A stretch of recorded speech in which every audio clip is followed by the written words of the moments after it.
आएंगे 98% के नौजवान नस्ल को 150 साल का हम लोग इस्लाम फॉलो कर रहे हैं बोलकर बोलता है इंसान, जाहिल इंसान।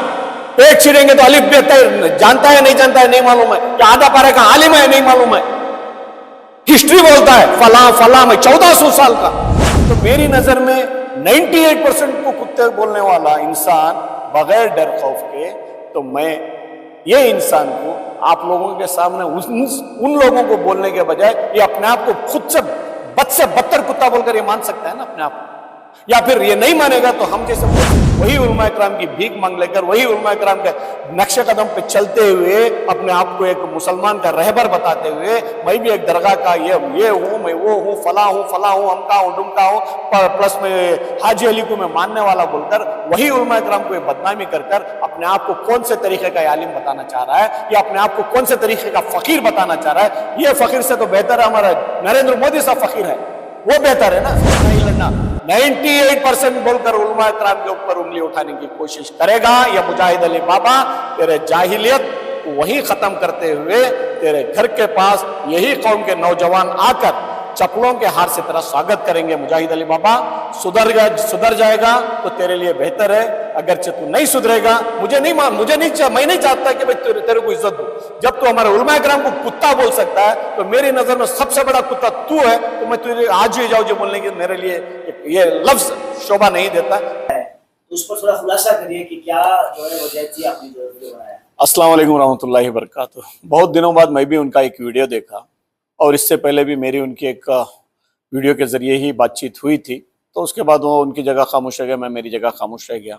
लेकिन फिर अचानक से उनका एक वीडियो में, दो वीडियो में ऐसा दिखाया कि उन्होंने हज कमेटी के अंदर जो सिद्धरामैया आए थे, उलमा इकराम उनकी ये किए वो किए, बहुत कुछ बातें की। चलो ठीक है, वो हद तक भी सही था, लेकिन उन्होंने और एक बढ़ चढ़कर ये भी कहा कि उलमा इकराम 98% गलत हैं, 2% सही हैं। 98% का मतलब क्या हो गया? पूरे हिंदुस्तान के 98 का मतलब करोड़ों के उलमा इकराम बेकार इनकी नजर में, तो ये 2% सही हैं, तो इसका मतलब क्या 98% मस्जिदों को ताला लगा दें और पूरे उलमा इकराम को गलत बता दें? तो ताकि उन 98% उलमा इकराम को गलत बताने वाला ये इंसान ये कितना मक्के का खाम बन के रहेगा, कितना अपने आप को सीधा बताने की कोशिश कर रहा होगा। इत्तेहाद करने वाला लोग, इत्तेहाद करने का जो इनकी तंजीम है, इत्तेहाद करने के लोगों के तंजीम के बड़े पूरे उलमा इकराम को ही गलत बताएंगे तो नौजवान नस्ल को क्या ये सबक सिखाएंगे? ये मेरा कहना था। और उसी के साथ साथ मेरा ये भी कहना है, आप कौन से इतना बड़े आलिम हो गए कि भाई उलमा इकराम को आप उंगली बताने जैसे? हाँ भाई, तुम्हारी चादर कितनी है उतनी आप पैर फैलाना है, बड़े यही बोलते हैं ना। आप अपने चादर से बढ़कर पैर फैलाने की कोशिश कर रहे हैं, और अपने आप को क्या है और आपकी हस्ती क्या है उससे बढ़ चढ़ कर बात करने की कोशिश कर रहे हैं। लेकिन ये कौन बर्दाश्त करता है? अगरचे उलमा इकराम 98% गलत है बोलकर नौजवान नस्ल अगरचे मान लेगी, तो ये 2% कौन सही है तो उनको ये बताना पड़ेगा, और उन लोगों के पीछे लेकर जाकर पूरे नौजवान नस्ल को हो या पूरी मुस्लिम कौम को जो ईमान और इस्लाम को मानने वाले हैं, उनको ये इशारा करना पड़ेगा ये 2% लोग सही हैं, इनके पीछे नमाज पढ़ो बोलकर। क्या उतने बड़े मुफ्ती हैं, उतने बड़े आलिम हैं? क्या एक पारा या दो पारे का हाफिज है कुरान है? ये कितनी बार ये नमाजों में और मस्जिदों में आप लोगों को दिखाई दिए हैं? फजर की नमाज में नील चंदर की मस्जिद के अंदर कितने लोग इसको देख के? और उससे बढ़ चढ़कर और एक बात क्या बोलता है आदमी, ये आला हजरत को मानने वाले तौकीर रजा साहब जब जेल गए तो उनको छुड़ाने के लिए कोई आगे बढ़कर नहीं आया, तो उनके नाम का कुछ खा रहे हैं ये लोग कुत्ते हैं बोलकर आलिमों को गाली देता है। क्या ये इतना बड़ा छप्पर इंसान उतने बड़े आलिमों को, हिंदुस्तान के कैसे कैसे चोटी के आलिम है, उन लोगों को कुत्ते बोले गए? तो मेरी नजर में 98% को कुत्ते बोलने वाला इंसान बगैर डर खौफ के, तो मैं ये इंसान को आप लोगों के सामने उन लोगों को बोलने के बजाय ये अपने आप को खुद से बदतर कुत्ता बोलकर ये मान सकता है ना अपने आप को, या फिर ये नहीं मानेगा तो हम जैसे बोल सकते हैं ना, क्योंकि इनके मानने वाले, इनके चाहने वाले भी कुछ रहेंगे। उन लोगों को भी ये मानते हैं क्या 98% उलमा इकराम गलत हैं बोलकर? नहीं ना। तो अगरचे वो नहीं मानेंगे तो मेरी नजर में बदतर से बदतर और रजील से रजील इंसान 98% उलमा इकराम को ये गलत बोल के फिर भी ये सरजमीन के ऊपर ये जिंदगी गुजार रहा है। वही उलमा इकराम की भीख मांग लेकर, वही उलमा इकराम के नक्शे कदम पे चलते हुए अपने आप को एक मुसलमान का रहबर बताते हुए, मैं भी एक दरगाह का ये हूं, मैं वो हूं, फला हूं, अमका हूं, डुमका हूं, प्लस में हाजी अली को मैं मानने वाला बोलकर वही उलमा इकराम को ये बदनामी कर अपने आप को कौन से तरीके का आलिम बताना चाह रहा है, या अपने आप को कौन से तरीके का फकीर बताना चाह रहा है। ये फकीर से तो बेहतर है हमारा नरेंद्र मोदी सा फकीर है, वो बेहतर है ना। वो भी यही बोलते हैं ना, मैं फकीर हूं, लेकिन कितना बड़ा अमीर है।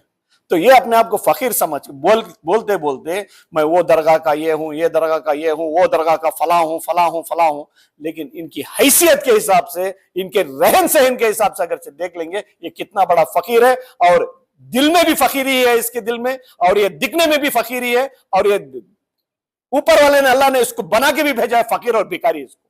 क्योंकि उलमा इकराम को अगर बोलकर, हाँ चलो मुझे बोलता या आपको बोलता या फलाने कोई मिनिस्टर को बोलता, वो जायज है, हो सकता है मतभेद हो सकता है इनकी नजर में भी एक दो उलमा इकराम गलत हो सकते हैं, 2 की जगह 100 उलमा इकराम गलत होने दो, 98% बोलेंगे तो करोड़ों के उलमा इकराम को ये उंगली उठाकर ये जी जाएगा इज्जत के साथ। नहीं, आज के बाद ये उलमा इकराम को अगरचे ये तरीके के अल्फाज और ये तरीके की जबान इस्तेमाल करेगा, खुदा की कसम वो उलमा इकराम तो मुझे नहीं बोले इसके खिलाफ बात करो बोलकर, मैं मेरे आखिरत बनाने के लिए, क्योंकि वही उलमा इकराम मेरे जनाजे की नमाज भी पढ़ाना है और वही उलमा इकराम के पीछे नौजवान नस्ल भी जाना है, आप हो मैं हो। लेकिन और एक बात बढ़ चढ़कर बोलता है 150 साल का हम लोग इस्लाम लेकर चल रहे हैं, ये 1400 साल पीछे से आ रहा है। 1400 साल पहले ही तो हुजूर सल्लल्लाहु अलैहि वसल्लम पैदा हुए, उन्हीं का तो कलमा हम पढ़ रहे हैं। ये 150 साल का कौन से लोगों को गुमराह करने के लिए जाहिलियत की बात कर रहा है? ये मेहदी अलैहिस्सलाम रहेगा शायद। ये तो कोई कानूनी कार्रवाई इस पर की जाएगी? 100% कानूनी कार्रवाई करना है इनको। ऐसे जाहिलों को अगर छोड़ेंगे, कौम के उलमा इकराम को उंगली बताएगा, कल के दिन गैर कौम भी इन लोगों के ऊपर आवाज उठाएंगे। 98% के नौजवान नस्ल को 150 साल का हम लोग इस्लाम फॉलो कर रहे हैं बोलकर बोलता है इंसान, जाहिल इंसान। पेट छिड़ेंगे तो अलिफ बेहतर जानता है नहीं जानता है नहीं मालूम है, या आधा पारे का आलिम है नहीं मालूम है, हिस्ट्री बोलता है फला फला में 1400 साल का। ऐसे जाहिल इंसानों को मुंह बंद करने के लिए इंशाअल्लाह उलमा इकराम, अगरचे तुमको किसी के एक या दो के ऊपर कुछ किसी का निशाना है, तुम उनको बात करना है, सोशल मीडिया के ऊपर लड़ना चाहे लड़ो, या फिर डायरेक्ट जाकर उन लोगों से बात करो, या फोन के अंदर आप बात कर लो, या फिर तुम जाके कानूनी मदद लेकर उनसे लड़ाई लड़ना। 98% बोलकर उलमा इकराम के ऊपर उंगली उठाने की कोशिश करेगा या मुजाहिद अली बाबा तेरे जाहिलियत को वहीं खत्म करते हुए तेरे घर के पास यही कौम के नौजवान आकर चप्पलों के हार से तेरा स्वागत करेंगे। मुजाहिद अली बाबा सुधर जाएगा तो तेरे लिए बेहतर है, अगरचे तू नहीं सुधरेगा, मैं नहीं चाहता कि भाई तेरे को इज्जत दूं। जब तू हमारे उलमा इकराम को कुत्ता बोल सकता है तो मेरी नजर में सबसे बड़ा कुत्ता तू है, तो मैं तुझे आज ही जाऊं जो बोलने के मेरे लिए ये लफ्ज शोभा नहीं देता, तो उससे बड़ा जाहिल है, कमीना है, रजील है, तेरे जैसा नागवार और ना समझ इंसान ये धरती के ऊपर एक बोझ है। ये कहते हुए मेरी बात खत्म करता हूं। इंशाअल्लाह मुझे चाहे तुम काउंटर दे सकते हो, देना चाहते हो तो दे दो, मैं उसके जवाब देने के लिए तैयार हूं, लेकिन उलमा इकराम की बीच आइंदा जबान पर लेकर आया बाबा, ये तेरा आखिरी समझ लेना ये, क्योंकि मैं ये वार्निंग नहीं दे रहा हूं उलमा इकराम के खिलाफ, और उलमा इकराम को चाहने वाली नस्ल जो 1400 सालों से जो हुजूर पाक सल्लल्लाहु अलैहि वसल्लम जो इस्लाम इस जमीन पर लेकर आए उसको फॉलो करने वाले आज भी जिंदा हैं, इंशाअल्लाह ता कयामत तक जिंदा रहेंगे। उसको बचाने के लिए मेरे जैसे तो क्या करोड़ों ऐसे नौजवान जिंदा हैं हुजूर पाक सल्लल्लाहु अलैहि वसल्लम की सुन्नत को जिंदा रखने के लिए और उनके इस्लाम को बाकी रखने के लिए। शुक्रिया।